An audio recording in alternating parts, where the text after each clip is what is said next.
Hello again, I'm Blunty, and this is the NX10 from Samsung. On first impressions, it may look like any other digital SLR, but this beastie is actually one of the new breed of cameras that have been hitting the shelves lately, like your mama hits the buffet table, and some journalists have been placing this new type of camera under the unofficial banner of evil cameras. EVIL standing for Electronic Viewfinder Interchangeable Lens.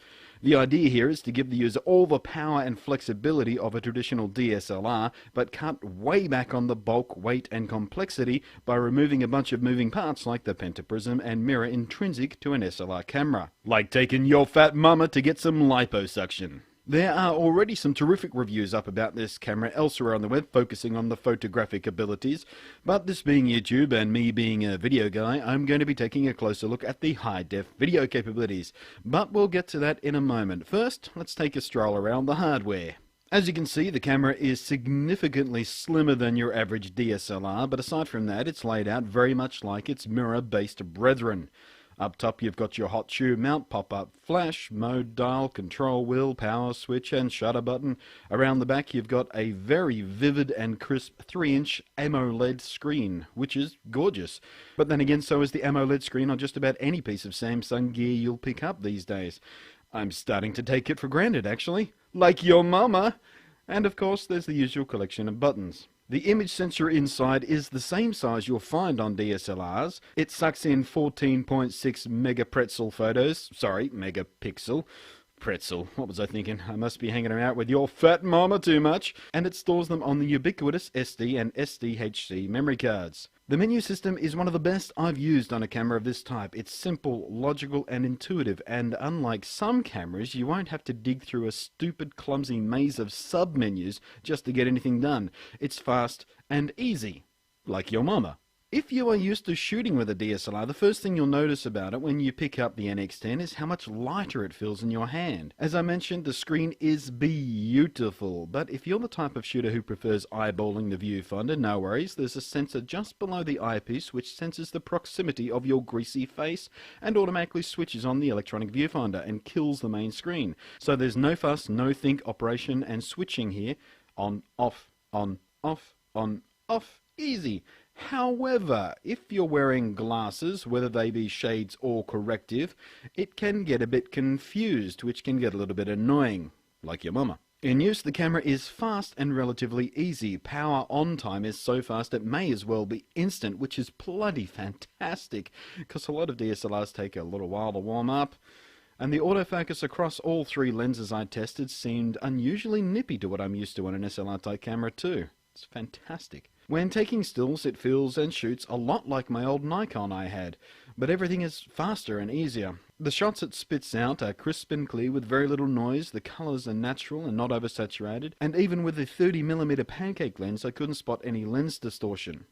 It does have a slight propensity to blow out the whites, however, but a lot of cameras do that. It's kind of annoying. Maybe I'm just a crappy photographer. Fact is, it's a beautiful shooter. Despite all the photos and videos I shot for this review being pretty crappy artistically, I was so off my game when I shot these. It's embarrassing, really, like being caught making out with your mama.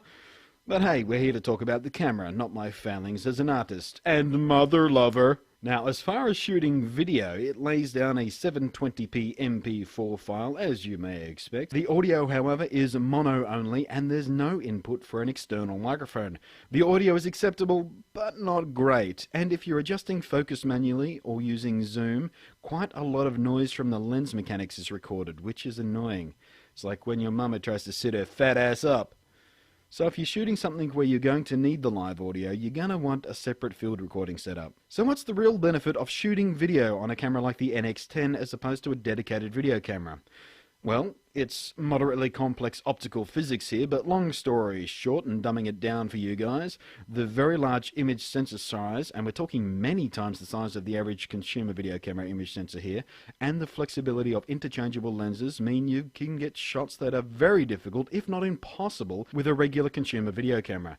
Like the ability to shoot with a very small focus depth, so your subject is in perfect crisp focus while the background is lovely and soft. This type of shallow depth of field shooting is highly desirable to those of us who love the craft. It just looks beautiful and helps you draw the viewer's attention where you want it. The video image quality is quite good, with little to no image tearing, motion blur or color aberration that some cameras that have video only as a secondary function often suffer from.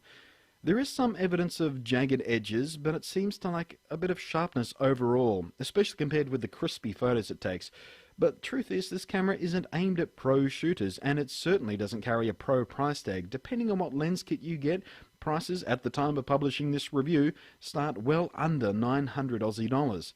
So bang for your buck, it's pretty awesome. You'll get a very good camera with lots of flexibility and power for photo nerds to get lost in, and the full auto mode will even have your mama taking photos that are substantially better than what the average point-and-shoot pocket camera can offer. On the video side of things, it has its shortcomings, mainly in the audio department and lack of a microphone input, but it offers power and control over your shoot that you're just gonna struggle to find in a dedicated video camera anywhere even close to what you're paying for the NX10. If you're looking for a camera that can give you great photos and video as well, it's certainly worth a look. And personally, I'm so very happy that hybrid cameras that can do both well and not just tack on the secondary function as a half-assed afterthought, like your mama, it goes both ways very pleasingly.